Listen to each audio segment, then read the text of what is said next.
I had a whole episode to record, mapped out, planned everything that I was going to say to you this week. And last night I woke up at 3 o'clock in the morning and just had this download of things that needed to be said.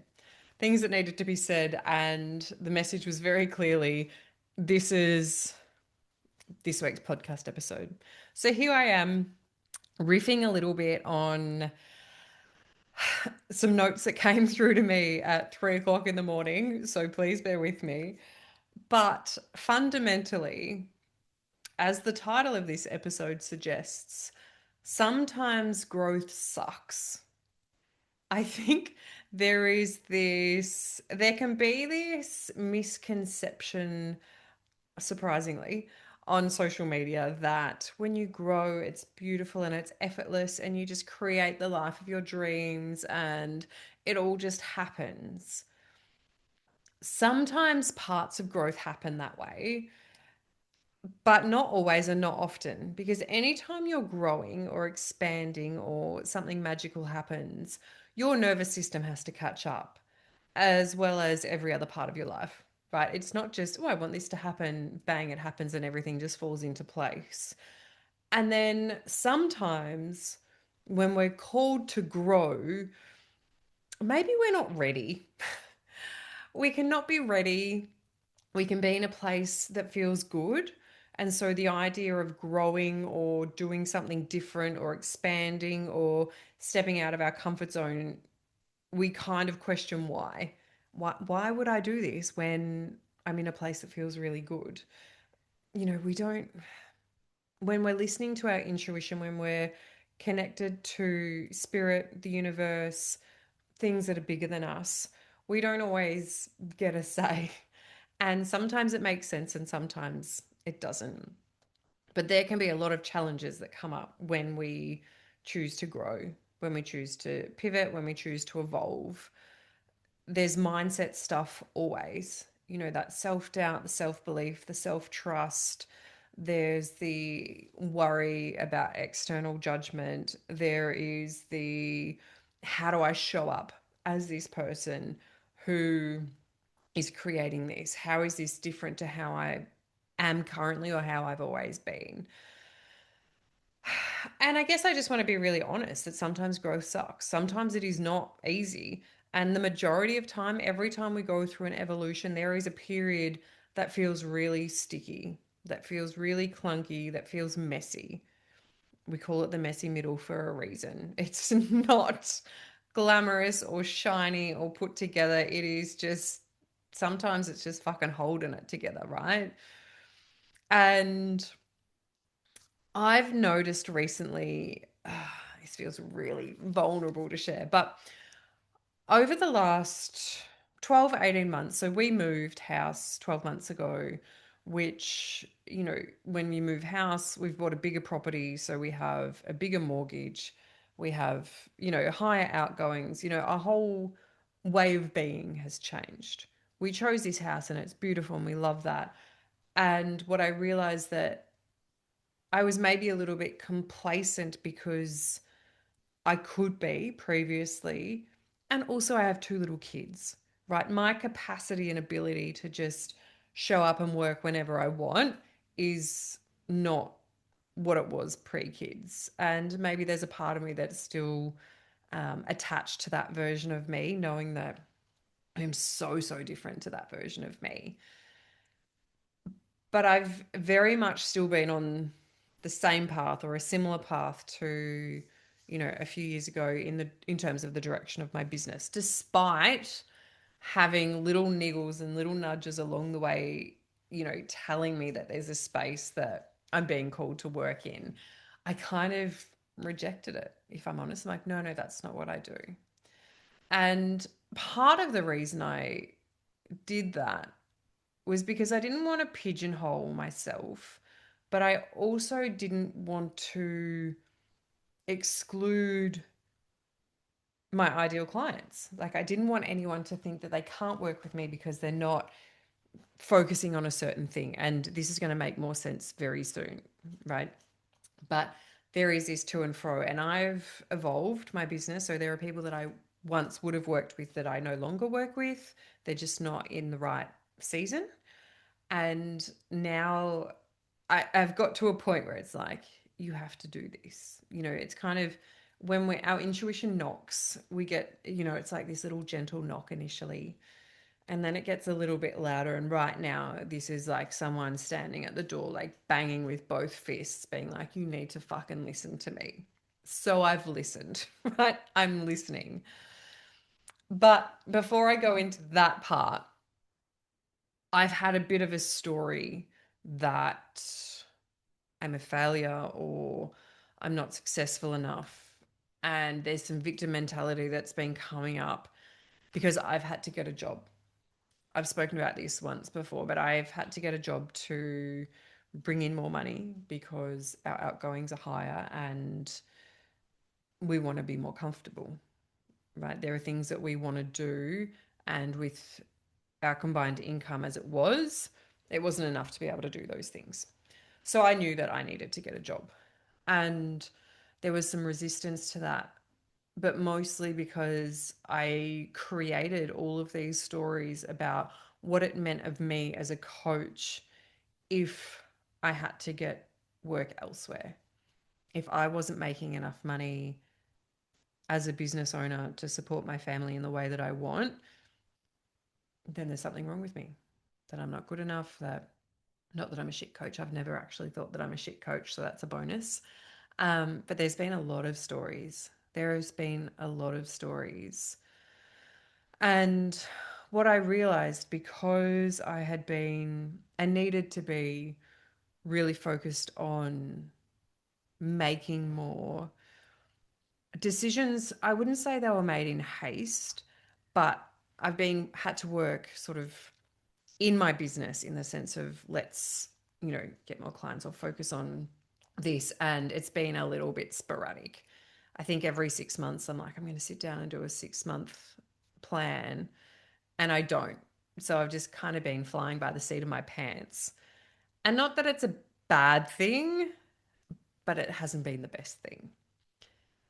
Anyway, I have started work for someone else, and it's work that I'm good at, it's work that I enjoy. Is it going to be a forever thing? No. I can hand on heart say that it's not going to be a forever thing, because I know that coaching and breath work and holding space like this is my true calling. There is nothing that fulfills me as much as this.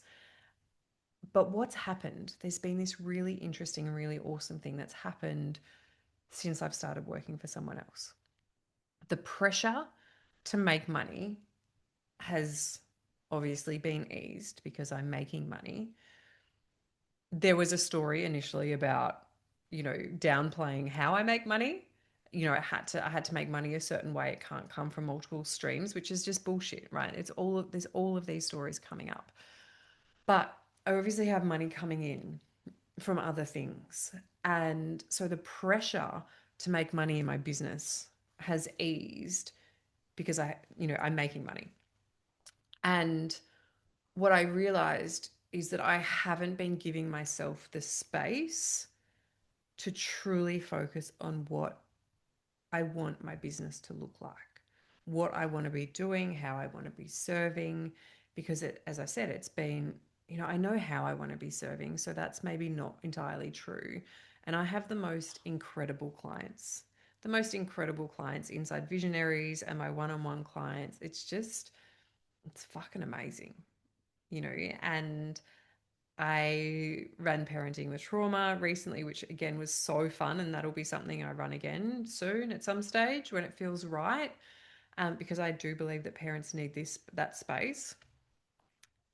But I finally got the space that I needed, that I hadn't created for myself, because I told myself I couldn't do that. I couldn't create the space because I needed to be constantly in action, and I didn't.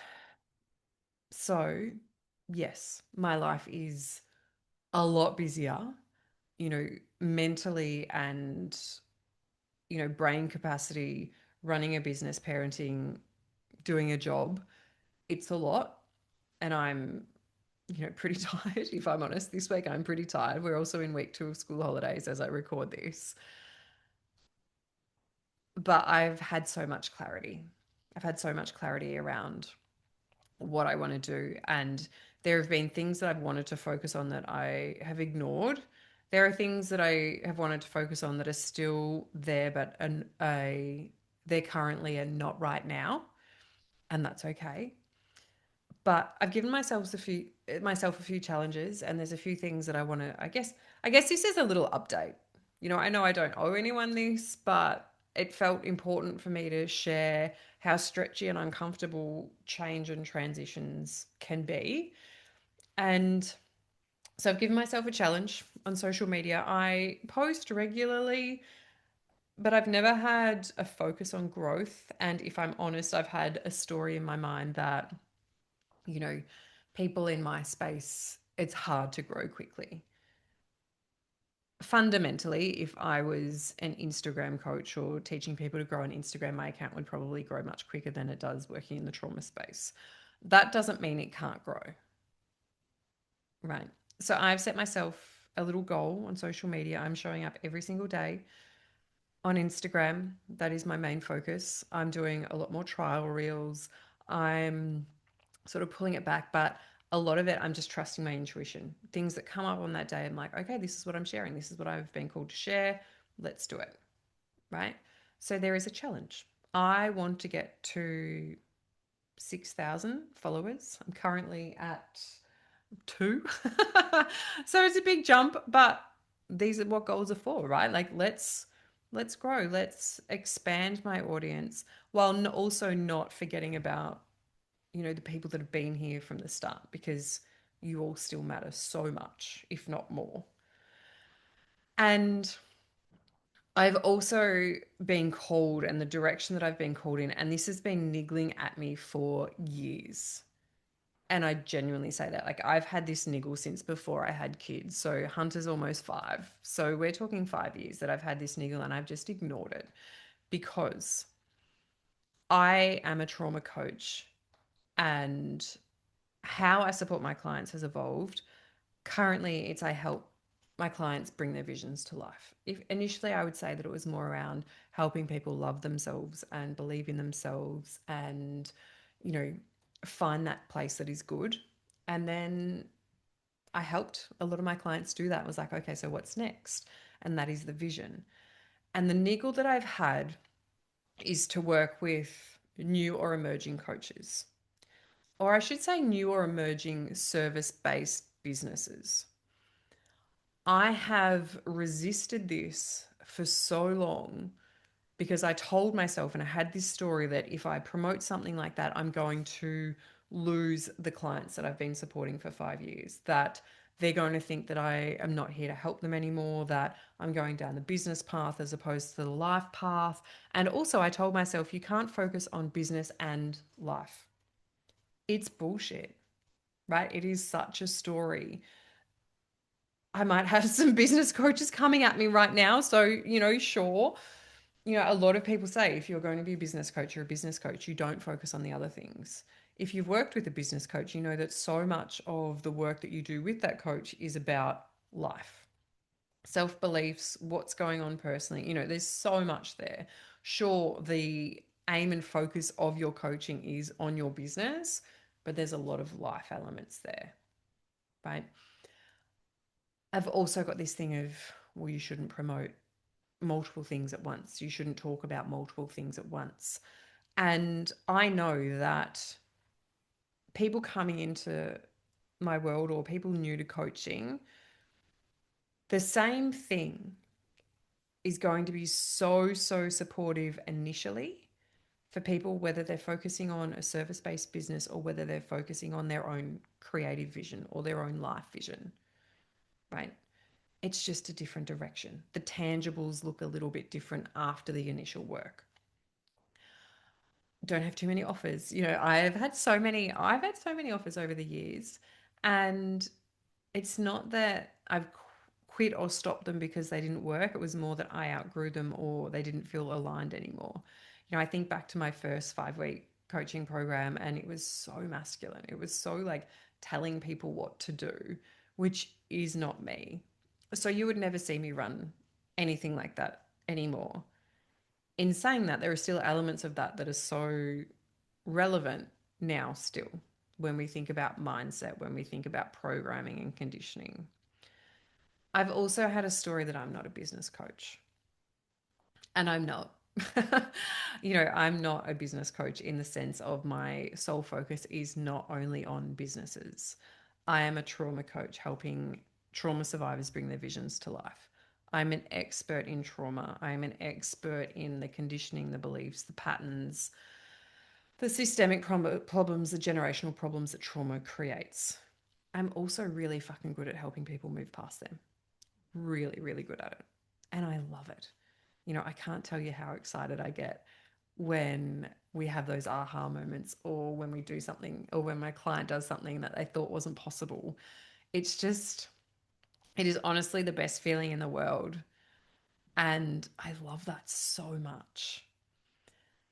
Then there's also the self doubt. As I move through this season and actually claiming the fact that I'm going to be offering something very soon for new and emerging coaches, or new and emerging soul based, service based business owners. Can I do it? Is this what I do? This is what I've always done. Like, is this new? Or, like, there's been self doubt. There's always self doubt. Instead of me being like spinning some bullshit that there's been self doubt because of this, there is always self doubt.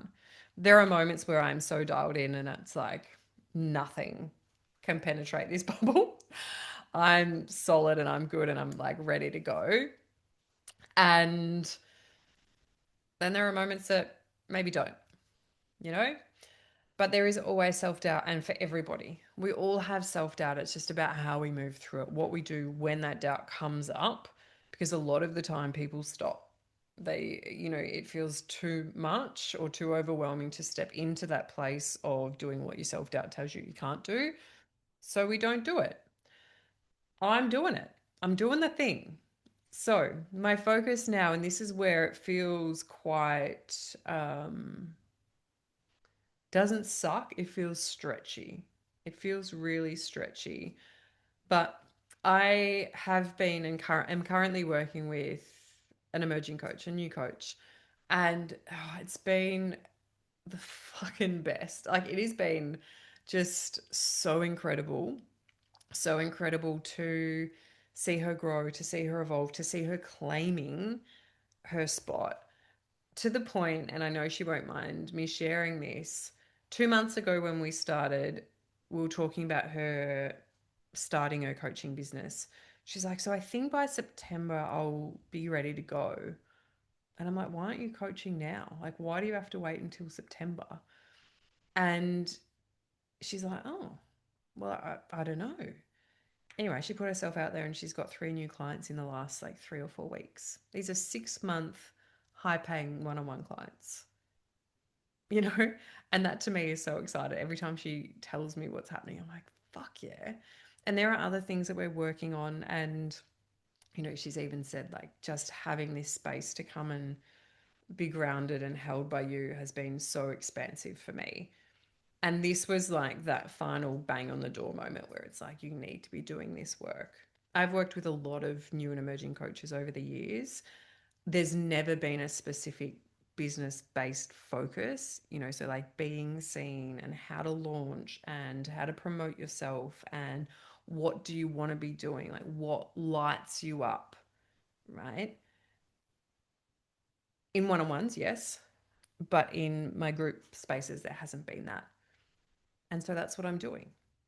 So my focus is going to be on, and you will see a lot of this over the coming weeks and months, is I'm going to be running a masterclass series that is tailored to trauma survivors ready to bring a vision to life.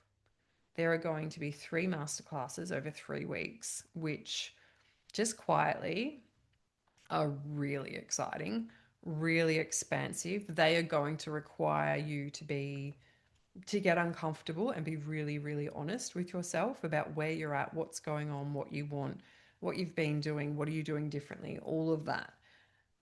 Not too much. right? In the sense of some masterclasses, you walk away and you go, holy fuck, that was so much. I'm running three. So it's like you get each portion, each piece in a way that is able to be digested and integrated and have that clarity. Then Visionaries is still here. Visionaries is my 6 month high touch container, and I fucking love that work. I love the work that I do with the clients inside there, and it's a whole lot of fun. It is a whole lot of fun. And the new piece, which is where the growth and the stretch really comes from, is I'm also going to be releasing a 3 month coaching container for, as I said, new and emerging coaches or new or emerging soulful business owners, businesses that provide a service. And even sharing that with you, I am like a little bit anxious. There is part of me, and here's another story, in real time, keeping it real, that is like, oh, you shouldn't tell people about that. You shouldn't tell people about that until it's happening, or you shouldn't tell people until you have everything in a row, or you shouldn't talk about that until you know exactly what it's going to look like. And you shouldn't tell anyone about that because what if no one signs up? These are the stories, these are the narratives that we all have. And if you're a new or emerging coach, you will understand this. If you're thinking about launching a business, you will understand this. I won't tell anyone because if it doesn't happen, then no one knows. Here I am claiming it. I am, practicing what I preach, in that when we put something out into the world, we're putting it out there. We are committing to it. I'm committed to this because I know, especially over the last 6 months, that this is what I'm meant to be doing alongside my other work. I am meant to work in group containers and with one on ones. I am meant to do breath work and coaching. I am meant to be speaking on stages. I am not someone who only wants to do one thing. And there is nothing wrong if that is you. If you are someone you're like, this is where I'm going and this is what I want it to look like, amazing. I did that for so long, and then I started making myself not good enough because I didn't feel as inspired as I once did. I know that I need to have, you know, multiple things going on to really light me up. And I love one on one coaching and I love group coaching. It's so why do I have to pigeonhole myself? I don't. I don't. The only reason I do or have is because I've thought that that's what I should do. And as soon as we're doing things that we think we should do, it's usually not true. So my intuition has been like rearing its head recently, banging on the doors, being like, this is what we're doing. With all of that being said, I'm sure there are going to be moments along the way that feel really tricky, that feel messy, that feel clunky, especially now that I don't have the space that I did previously because I'm doing another job as well. And even that, I'm like, oh, don't tell people you get a job because they're going to think, there's something wrong with you. People can think what they want. I know the reality. And the reality is, as a family, we need more money. As a family, I hadn't been making as much as I would like to. So I'm doing what I can for my family, to support my family and to support me. But also, this supports my business. Having extra income coming in only means that I have more opportunities within my business. So, whatever stories you have about the growth that you're entering, what you're being called to, what your intuition is telling you, that resistance, like, sure, sometimes it's like, do not do this. Listen to that.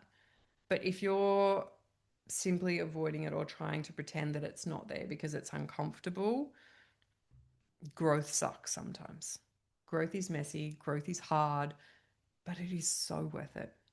So, with all that being said, watch this space. There is a fucking epic masterclass series coming out that is going to be open to everybody. And I can't wait to share more. I can't wait to share more along the way.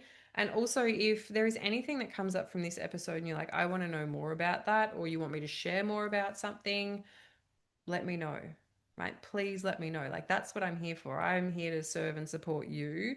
And I would hate for you to be like, oh, I'm really interested about that, but I'm just going to be interested and not ask. Some of the recent podcasts that I've done have been based on direct questions from clients or people in my community. And they're like, thank you so much for that. I love that. I actually would much rather put things out and do podcast episodes and things on social media that are responses to questions because I know that that's directly supporting you as opposed to me being like, what do I think that they want right now? So ask. You want to know more? Let me know. If you're curious about anything, let me know. If this resonates, let me know. And if you're like, yeah, growth sometimes fucking sucks, let me know. I'm here for it. And as always, share this with anyone that you think needs to hear it. And don't forget to tag me if you share it on socials so I can celebrate with you, right? I want to be in there with you.